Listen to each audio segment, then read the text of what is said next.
جس دن میری کمیٹی نکل آئے، ہاں ہمارے لیے وہ بہترین جی۔ اور جس سال میری تنخواہ جو ہے بڑھ جائے وہ بہترین ہے، خوش قسمت کہتے میرا پتر جایا تو میری تنخواہ ہی ود گئی۔ تو ہم سے کوئی پوچھے تو ہم تو دنیا ہی کی دار ہیں، دنیا والی باتیں کریں گے۔ ان سے پوچھا، اب وہ شریعت کے عالم ہیں، ان سے پوچھا سب سے بہترین دن کون سا ہے؟ انہوں نے فرمایا جمعہ کا دن سب سے بہترین، جمعہ کا دن سب سے بہترین دن ہے، سب سے بہترین سردار دن ہے جس کی ہم تیاری نہیں کرتے۔ اور بزرگوں کے ہاں دیکھا گیا ہے کہ وہ جمعے کی تیاری رات سے ہی شروع کر دیتے تھے۔ وہ کہتے تھے رات سے، تاکہ ثواب ابھی سے ملنا شروع ہو جائے۔ ہم کب پہنچتے ہیں مسجد میں، کب پہنچتے ہیں؟ پوچھتے ہیں جی جمعہ کب ہوگا، مطلب یہ ہے کہ نماز کب کھڑی ہوگی، دین کی بات تو سننی نہیں۔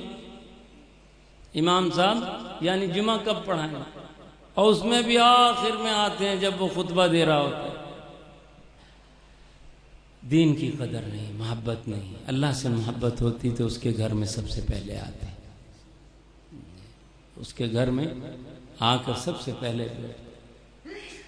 حضور صلی اللہ علیہ وسلم نے فرمایا وہ آدمی جو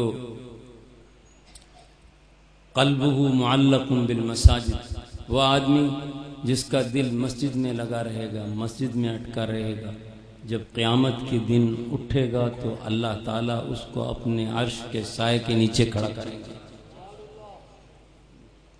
اتنی بڑی 7 آدمی ہیں، 7 آدمی ہیں جن کو اللہ تعالیٰ اپنے عرش کے سائے کے نیچے رکھے گا۔ اور ان میں ایک فرمایا رجل ذکر اللہ خالی، وہ آدمی ففاضت عینا، جو تنہائی میں بیٹھ کے اللہ کو یاد کرتا ہے، پھر شوق اور خوف سے کیا ہے اس کے آنسو گر پڑتے ہیں۔ اللہ کے شوق میں بھی مزہ آ رہا ہے، آنسو، اور خوف سے بھی، دونوں حالتوں میں آنسو نکلتے ہیں۔ فرمایا اس کے آنسو بہہ پڑے تو اللہ تعالیٰ فرماتا ہے ایسے بندے کو جو تنہائی میں بیٹھ کر میرا ذکر کرتا ہے، پھر اس کی کیفیت یہ ہو جاتی ہے جب قیامت میں آئے گا تو میں اس کو اپنے عرش کے سائے کے نیچے کھڑا کروں گا۔ اللہ کے عرش کا سایہ نصیب ہونا کوئی تھوڑی بات ہے، بہت بڑی بات۔ تو ان سے پوچھا سب سے بہترین دن کون سا ہے؟ تو انہوں نے فرمایا سب سے بہترین دن جمعے کا ہے، شریعت کے اعتبار سے۔ وہ فقیر شریعت کا مسئلہ بتایا۔ اس نے پوچھا اچھا بتائیں سب سے بہترین مہینہ کون سا ہے؟ آپ نے فرمایا سب سے بہترین مہینہ رمضان کا مہینہ۔ حضور نے فرمایا رجب اللہ کا مہینہ، شعبان میرا مہینہ، اور رمضان میری امت کا مہینہ ہے، امت کا مہینہ ہے۔ تو فرمایا کہ رمضان مہینوں میں سب سے بہترین مہینہ رمضان ہے، شہر رمضان الذی انزل فیہ القرآن۔ ٹھیک بات۔ ان کا جی عمل سب سے بہترین عمل کون سا ہے؟ فرمایا کہ سب سے بہترین عمل نماز کو وقت پر پڑھنا ہے۔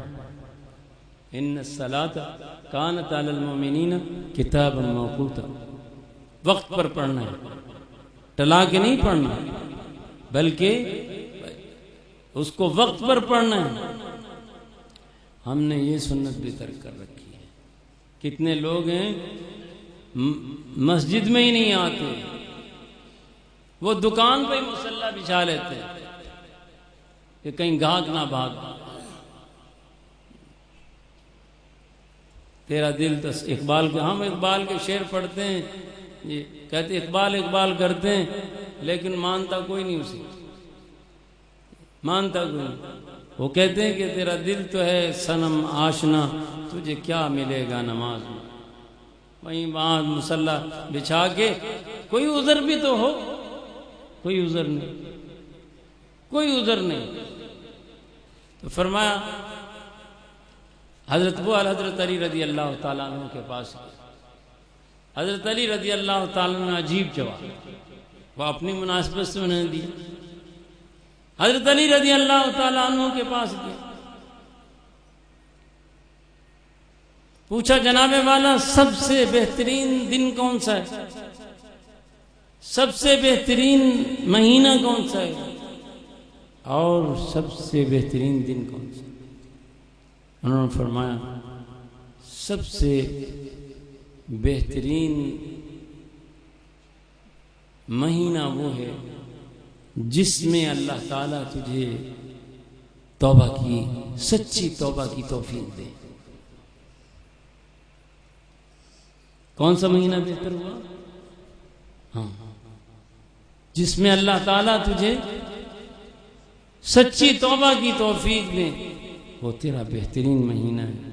کمیٹی نکلنے والا مہینہ بہترین نہیں ہے, انعامی بانڈ نکلنے والا حرام ہے, نکلنے والا مہینہ جو ہے وہ بہترین نہیں ہے. اور نہ ترقی والا مہینہ بہترین دن ہے. دن کون سا بہترین ہے؟ جس میں اب مہینہ کون سا بہترین ہے جس میں اللہ تعالی کیا کریں, سچی توبہ کی توفیق. توبۃ نصوح یا ایھا الذین آمنوا توبوا الی اللہ توبۃ نصوح, پکی اور سچی توبہ کی توفیق عطا فرمائے. توبہ بہت بڑی رعایت ہے جو اللہ نے اپنے نبی حضرت محمد صلی اللہ علیہ وسلم کی امتیوں کو دی. سارے گناہ معاف ہو جاتے ہیں, کوئی گناہ باقی نہیں رہتا. التائب من الذنب کمن لا ذنب لہ, توبہ کرنے والا ایسا ہے جیسا کہ اس نے گناہ کیے ہی نہیں, صاف ہو گیا بالکل. اور دیر بھی کوئی نہیں لگتی, شرط بھی کوئی نہیں, نہ مکان کی شرط ہے نہ زمان کی شرط ہے. یہ نہیں کہا کہ اگر اس قسم کا گناہ ہوگا تو کعبے میں آنا میں بخشوں گا, مدینے میں آنا تو میں بخشوں گا, مسجد میں جانا تو میں بخشوں گا, فلاں کے پاس جانا تو میں بخشوں گا. نہیں, اور زمان کی بھی نہیں کہ جمعرات کی رات ہوگی تو میں بخشوں گا, بدھ کی رات ہوگی, نہیں, نہ زمان کی نہ مکان کی کوئی شرط نہیں. پھر طہارت کی بھی شرط نہیں. دیکھیں نماز پڑھنے میں شرائط ہیں, وقت کی شرائط ہیں. تین اوقات میں نماز نہیں پڑھی جائے گی, ممنوع اوقات ہیں. کون سے؟ جب سورج نکل رہا ہو, جب سورج زوال پذیر ہو, جب سورج غروب ہو. اللہ کہتا ہے نماز نہ پڑھو, نماز نہ پڑھو. لیکن بندے کا معاملہ تھا, بخشش کا معاملہ تھا, تو اللہ تعالیٰ نے کیا اعلان فرمایا کہ کوئی بھی شرط نہیں, حتیٰ کہ وضو اور پاکی بھی شرط. بندے تو کہہ استغفر اللہ, اللہ مجھے بخش دے, میں سارے گناہ باز. اور پھر اتنی بڑا اعلان, اللہ تعالیٰ کے رسول صلی اللہ علیہ وسلم کی ایک دعا ہے. آپ فرماتے ہیں یا باسط الیدین بالرحمہ, اے دونوں ہاتھ سے رحمتوں کو بانٹنے والے, دونوں ہاتھوں سے رحمتوں کو بانٹنے والے. تو اللہ تعالیٰ اتنے پیار کرتے ہیں کہ کوئی شرط نہیں لگائی, کہا کہ تو کہہ دے معاف کر دو, میں معاف کر دوں.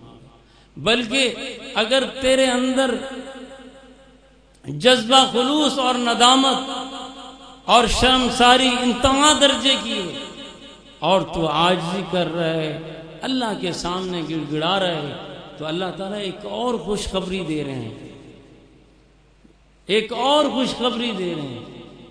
وہ کیا؟ اولئک یبدل اللہ سیئاتہم حسنات.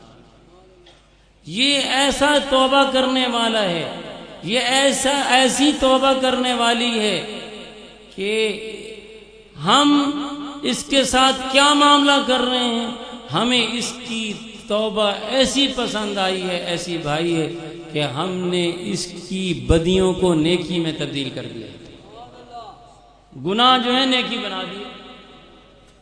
اور کیا چاہیے؟ یہ کریمی ہے اللہ کی، اللہ تعالیٰ کی کریمی ہے۔ تو فرمایا سب سے بہترین مہینہ کون سا ہے جس میں اللہ تعالیٰ تجھے